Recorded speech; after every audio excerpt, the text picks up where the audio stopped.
I'd like to thank Mr. Very for this opportunity, Mr. Novak, and Mr. Morgan and Mr. Johnson, who are my film teachers. So I'm going to be talking about kind of cycles and how they play into my art. So I kind of think of cycles in resurrection and death.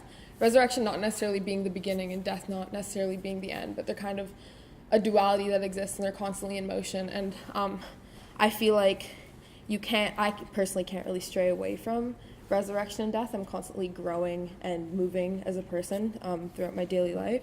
So cycles can also just be seen as like days, years, months. Like it's, I guess, how you think of cycles, but I personally think of them in terms of my art.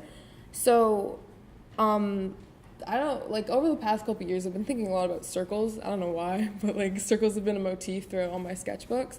And I think that's because I've been thinking about cycles a lot and kind of how I make art. So, yeah, these are just a few. So when I'm actually making my art, I go through this 4-stage cycle, and it's creation, satisfaction, self-deprecation, and stagnation. And so creation obviously being creating the works, satisfaction being like, oh, I made that, that's great. But then self-deprecation being I'm overanalyzing what I'm doing and I'm no longer comfortable. I don't have the satisfaction I did before and I'm kind of looking to make more, but that usually leads to a stagnation where I'm kind of not really doing anything. I'm just kind of thinking about what my next move is, and that is on a constant cycle. So this can also be seen kind of as a radio wave, creation being the high and self-deprecation being the low. And my grade 11 film teacher once said to me that love and hate kind of exist in a duality and you can't really have one without the other. And that's the way I think of my art. I love it, but I also hate it to a certain extent. Like, there's a point where you're watching the export of your film for like the 7th time and you're like, I hate this so much and I don't want anyone to see it. But I guess that's because I condition myself that way, and usually it's kind of good, I think, but I'm usually not that comfortable with it. So a bit about my art. I remember when I was presenting my portfolio day artist statement to my film class, and I walked by my film teacher and he said that I was a liar because my artist statement didn't properly reflect my art. And that was kind of true because I'm half black and half white, and issues about race kind of play into my work a lot, but I was kind of afraid to say that because it's one of my biggest insecurities. So kind of, I guess that can also, like, love and hate, black and white, there's a bunch of kind of dualities mixed in there. And I always, like, when I started working in film and then I moved into photography, and I realized I'd never see myself in photos really. Like, there weren't, like, it's kind of hard to define myself as black or white because I exist in this gray area which is kind of undefinable, which makes me uncomfortable because I wish I could have a word for it, but I don't. And there's kind of like a fluidity with my race that I kind of want to show and I'm able to, like, share with my close friends. So this specific series is about boys of color and their connection with their feminine energy, because I believe that they're, especially in the black community, if you are seen as feminine and you are male presenting, that is a sign of weakness, when I really don't think that's a sign of weakness at all. I believe that people who are able to exist outside of the stereotypes that are put in place for them are actually, like, on this kind of perpetual cycle of growth. Like, they're pushing against the boundaries that are put in place for them, and I honestly think that's really beautiful. So a lot of the stereotypes, like, within society are deep-rooted in racism, and seeing, like, two of my very good friends kind of go against those and move against them is, like, very beautiful to me, and it's very nice to see. So in my photos, I kind of want to redefine, like, what it means to be of color and not have people think of it in a certain set way, which is why they're kind of dreamlike. So this is from the same series. I shot part of it on Polaroid as well.